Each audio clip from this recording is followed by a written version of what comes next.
दूसरी दुनिया से। आरव त्रिपाठी 32 वर्षीय यात्रा लेखक पिछले कुछ महीनों से लेखक की रुकावट राइटर्स ब्लॉक का सामना कर रहा था। दिल्ली की भीड़भाड़ और शोर ने उसके अंदर के रचनात्मक विचारों को जैसे कुचल दिया था। उसने फैसला किया कि वह उत्तराखंड की पहाड़ियों में कुछ समय अकेले बिताएगा। न इंटरनेट, न फोन, बस प्रकृति और वह। माधव गेस्ट हाउस नाम का एक पुराना लेकिन खूबसूरत लकड़ी का लॉज पहाड़ियों के बीच स्थित था। ये जगह ऑनलाइन कहीं नहीं थी। सिर्फ एक पुराने लेखक दोस्त के कहने पर उसने फ़ोन करके बुकिंग करवाई थी। जब वो वहाँ पहुँचा तो मौसम हल्का कोहरा लिए हुए था। ठंडी हवा उसके चेहरे से टकराई और भीतर कुछ अजीब सा कंपकंपी दौड़ गई, लेकिन उसने इसे सफ़र की थकान समझा। माधव, जो गेस्ट हाउस का मालिक था, एक चुपचाप रहने वाला बूढ़ा व्यक्ति था। उसकी आंखों में कुछ थका हुआ लेकिन स्थिर सा भाव था। आरव को कमरा नंबर 12 दिया गया, लेकिन जब वह सीढ़ियों से ऊपर जा रहा था उसने एक दरवाज़ा देखा जिस पर कोई नंबर नहीं था। ये कौन सा कमरा है? आरव ने पूछ लिया। माधव थोड़ी देर चुप रहा, फिर धीमे से बोला, वो स्टोर रूम है, सालों से बंद है। आरव ने ज्यादा ध्यान नहीं दिया, लेकिन उस कमरे से आती लकड़ी सड़ने की गंध और एक तरह की अजीब सी खामोशी उसे असहज कर गई। रात में जब वह अपने कमरे में लिखने बैठा तब अचानक एक धीमी सरसराहट सुनाई, जैसे किसी ने फर्श पर नाखून घसीटे हों। पहली रात ही आरव ने एक अजीब सपना देखा। वह उसी अननंबर कमरे में खड़ा था। कमरे की दीवारें स्याह थीं और एक औरत फटी साड़ी में कोने में बैठी थी, उसका चेहरा छिपा हुआ। जैसे ही उसने उसे छूने की कोशिश की, वह औरत चीख पड़ी, ये मेरा कमरा है।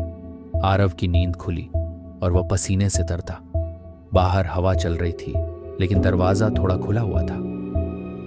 क्या मैंने ठीक से बंद नहीं किया था? उसने खुद से पूछा। अगले दिन आरव ने माधव से उस कमरे के बारे में दोबारा पूछा।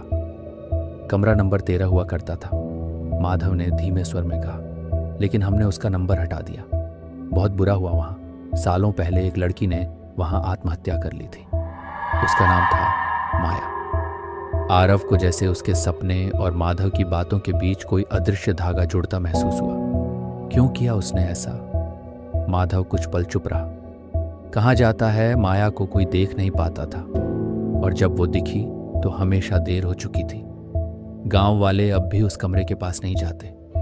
तीसरी रात आरव लिखने की कोशिश कर रहा था, लेकिन उसका ध्यान बार बार भटक रहा था।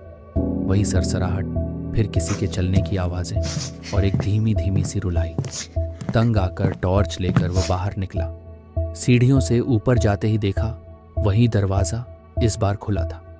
कमरा अंदर से ठंडा था, जैसे वहाँ हवा ही नहीं थी। दीवार पर एक पुराना शीशा था और उसमें माया दिख रही थी। आरव ने पलट कर देखा, वहाँ कोई नहीं था, लेकिन शीशे में माया पीछे खड़ी थी। उसने फुसफुसाया, तुम सुन सकते हो मुझे, तो क्यों नहीं लिखते मेरी कहानी?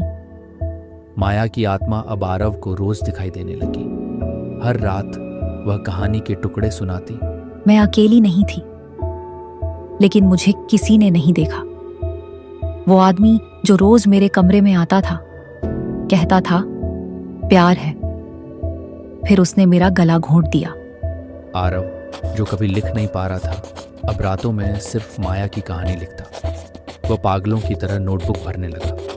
एक रात जब वह लिख रहा था, माधव ने दरवाज़ा खटखटाया। आरव जी, आपको यहाँ नहीं रुकना चाहिए। अब आपने बहुत कुछ खोल दिया है। मैंने सिर्फ उसकी बात सुनी है, माधव बोला।